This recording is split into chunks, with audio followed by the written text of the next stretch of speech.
তোমরা গিয়ে কথা বলো লোকের সঙ্গে যে তারা কতবার কত লোক সদ্য এসেছে, কিছু বছর আগে এসেছে, এবং তারা এসেছে তৃণমূল সরকারের ভরসায়। যেখানে বোম ফাটলো, বেঙ্গল কানেকশন। ওখানে টেরোরিজম ধরা পড়লো, বেঙ্গল কানেকশন।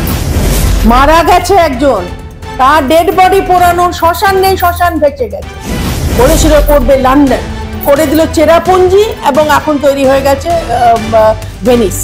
নৌকো চলছে কলকাতা শহরের মধ্যে।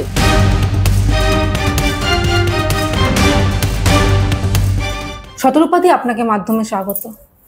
দিদি, বিহারে এসআইআর হয়েছে এবং পশ্চিমবঙ্গে হতে চলেছে। সেক্ষেত্রে আমরা দেখছি আমাদের রাজ্যের যে শাসক দল, তারা প্রথম থেকে এখনো পর্যন্ত এই এসআইআর এর বিরোধিতা করে চলেছে এবং ভুল বোঝাচ্ছে সাধারণ মানুষকে। ঠিক কিভাবে দেখছেন বিষয়টা?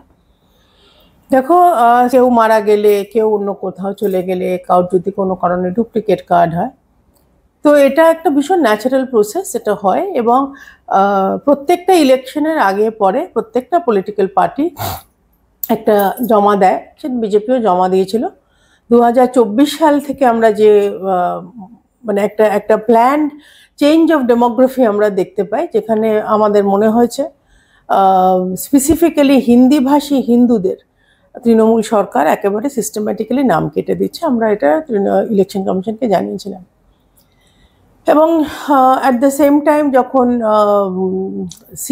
সিএএ শুরু হলো এবং লোকের একটা আশঙ্কা হচ্ছে যে এনআরসিও হতে পারে, তখন থেকে বেশ কিছু সরকার, যারা বেশ কিছু রাজ্য সরকার, কংগ্রেস তো বটেই, তারা একেবারে সে গায়ে ছ্যাঁকা লাগার মতন তেলেবেগুনে জ্বলে উঠে তারা এটার একটা ঘোর বিরোধিতা করছে। তৃণমূল কেন করছে সেটা একটু জানবার বিষয় আছে। তৃণমূল, তুমি দেখবে স্পেশালি বর্ডার এলাকাগুলো, পশ্চিমবঙ্গের বর্ডার এলাকাগুলোতে একেবারে তুমি যদি 10 বছর আগের ভোটার্সদের দেখো এবং এখনকার ভোটার্সদের দেখো, মানে আমি ইনফ্যাক্ট রিকোয়েস্ট করবো যে তোমাদের যারা বর্ডার এলাকায় যারা জার্নালিজম করছো, তোমরা গিয়ে কথা বলো লোকের সঙ্গে যে তারা কতবার কত লোক সদ্য এসেছে, কিছু বছর আগে এসেছে, এবং তারা এসেছে তৃণমূল সরকারের ভরসায়। কারণ আমরা বহুবার এটা মানে ওপেন মিডিয়ায় দেখেছি যে তৃণমূলের বিভিন্ন জনপ্রতিনিধিরা বলেছে এসো আমাদের কাছে থাকো, রুটি ভাগ করে খাবো। তো স্বয়ং মুখ্যমন্ত্রী বলেছে ঠক ঠক করলেই চলে আসা যায়, এরকম একটা ধারণা পশ্চিমবঙ্গের মানুষ, মানে পশ্চিমবঙ্গ সরকার বাংলাদেশি মানুষকে আশ্বাস দিয়েছে।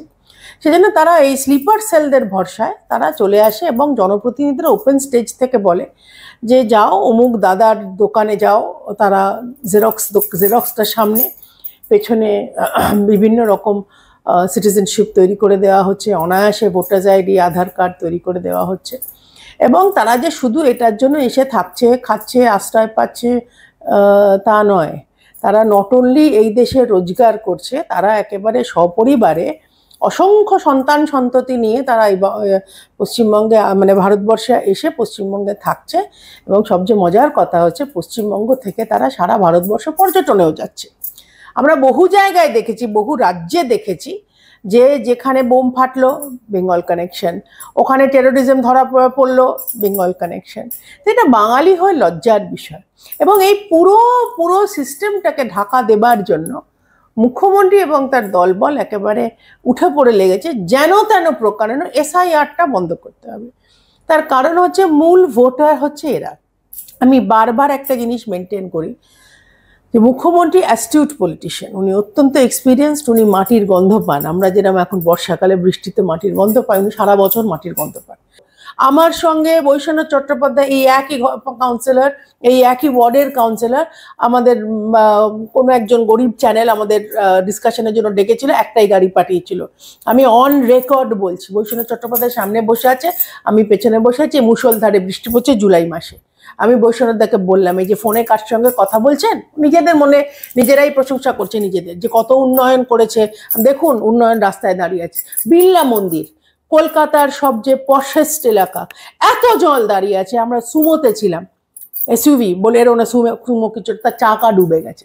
আর নাবুন, আপনি কাউন্সিলর কার সঙ্গে কথা বলছেন, নিজেই উন্নয়ন করছেন নাকি, এত উন্নয়নের প্রশংসা করছেন, দেখুন কিরকম উন্নয়ন ভেসে যাচ্ছে রাস্তা দিয়ে। বিড়লা মন্দিরের রাস্তা যদি এই অবস্থা হয়, বালিগঞ্জের মতন পশ এলাকায় যদি এই অবস্থা হয়, তাহলে তুমি এইখানে রুবির ফ্লাইওভার, যে মা ফ্লাইওভার যেখানটাতে নামছে পরমা আইল্যান্ড ক্রস করে, সেখানে এত গর্ত যে একটা গাড়ি অর্ধেক হয়ে গেছে। 42 নম্বরের নীল রঙের বাসের ছবি সব জায়গায় ঘুরছে, একটা বাস তার কাঁচ অব্দি ডোবা। এগুলো কি সব এআই? তুমি ঘাটালের অবস্থা ছেড়ে দাও, ঘাটালের আমি ভাসে, প্রত্যেক বছর ভাসে, গাইঘাটা থেকে আরম্ভ করে প্রতিটা জেলায় এমন অবস্থা হয়েছে, প্রসব করতে যাবে তার মানে জল পেরিয়ে তাকে ঝোলায় করে যেতে হচ্ছে। মারা গেছে একজন, তার ডেড বডি পোড়ানো, শ্মশান নেই, শ্মশান ভেসে গেছে। তো এই যদি উন্নয়নের নমুনা হয়, তো ন্যাচারালি যে সরকার এই উন্নয়নের জোয়ার ভাসিয়ে দিচ্ছে পশ্চিমবঙ্গে, সেই সরকার তো এসআইআর এর ভরসায় মানে অন্য রাজ্যের, অন্য দেশের ভোটারের ওপর ভরসায় বসে আছে, যার জন্য তার এসআইআর এ ভয় করছে। পুরো সমগ্র প্রবলেমটা পশ্চিমবঙ্গের মানুষের বোঝা দরকার যে 15 বছর ধরে একটা সরকারকে পুষে রাখা হয়েছে, তারা বিন্দু মাত্র উন্নয়ন করেনি। উন্নয়নের নামে জোয়ার, কি জোয়ার বইছে পশ্চিমবঙ্গের মধ্যে। বলেছিল করবে লন্ডন, করে দিল চেরাপুঞ্জি, এবং এখন তৈরি হয়ে গেছে ভেনিস। নৌকো চলছে কলকাতা শহরের মধ্যে। আমি তো পশ্চিমবঙ্গ জেলার, তো তারা তো নৌকো নিয়েই বাস করে। তুমি হুগলি যদি বলো, ঘাটাল বলো, এখন তো বোধহয় 2 দিন পর উত্তরবঙ্গ ভাসবে, কারণ উত্তরবঙ্গ এখন প্রচন্ড বৃষ্টি পড়ছে। এই যদি নমুনা হয়, বাকিগুলো তো আমি ছেড়ে দিলাম, ধর্ষণ, ল অ্যান্ড অর্ডার নেই। তুমি চিন্তা করো, একজন মানুষ খুন করলো, খুন করে লোকালো তৃণমূলের নেতার ঠিক পেছনে, সে লোকাচ্ছেও না, সে ভীষণ কনফিডেন্টে দাঁড়িয়ে আছে। তো তৃণমূলের নেতা খুন হচ্ছে, আবার যে খুন করছে সে আবার আরেক তৃণমূলের নেতার পেছনে গিয়ে কনফিডেন্টে দাঁড়িয়েছে যে আমি তৃণমূলের সঙ্গে আছি, আমার কিছু হবে না। তো এইভাবে 15 বছর ধরে এরা রাজত্ব করেছে, আর একটা বছর আর কিছু মাস, তো তারা এখন ভয় কাটা হয়ে বসে আছে। এসআইআর হলো বলে সমস্ত ভোটাররা তাদের বেরিয়ে যাবে। এসআইআর এর প্রতিবাদে আমরা দেখলাম ইন্ডিয়া জোটের যারা রয়েছেন তারা একেবারে এখনো অব্দি ফের তারা হচ্ছে সংসদ ভবনের সামনে বিক্ষোভ দেখাচ্ছেন, এবং তাদের দাবি যে সংসদে আলোচনা হবে এই বিষয়টা নিয়ে। কিসের আলোচনা উনি করতে চাইছেন আমি ঠিক জানি না। তার কারণ রাহুল গান্ধী তো নাকি সে অ্যাটম বম নিয়ে বসেছিল, অ্যাটম বম পকেটে ফাটলো না অন্য কোথাও ফাটলো, আদৌ ফাটলো কি ফাটলো না ডিফিউজ হয়ে গেছে বোঝা খুব মুশকিল।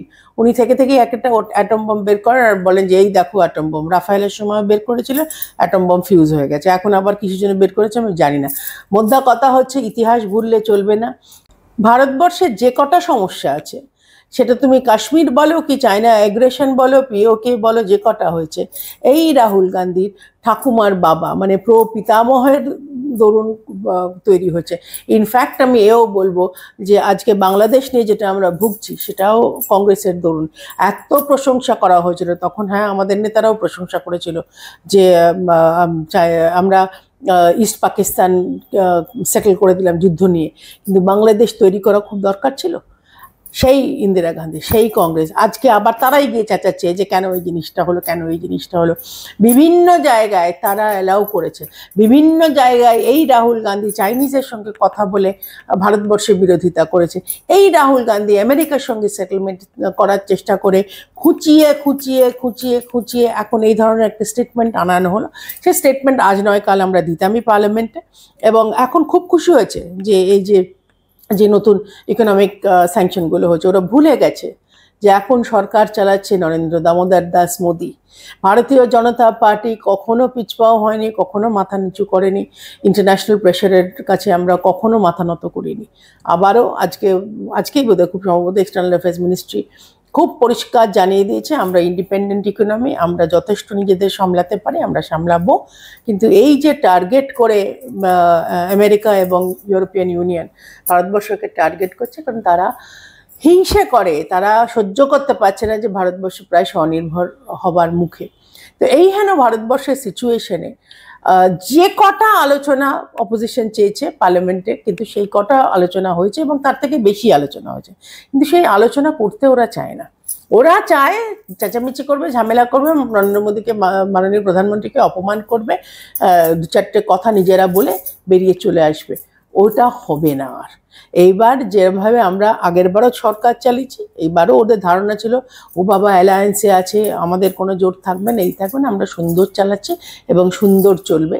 ওরা যতটা চিৎকার করে বাইরে করুক, ভেতরে করুক, ওরা চালিয়ে যাক, কিন্তু এসআইআর হবেই হবে।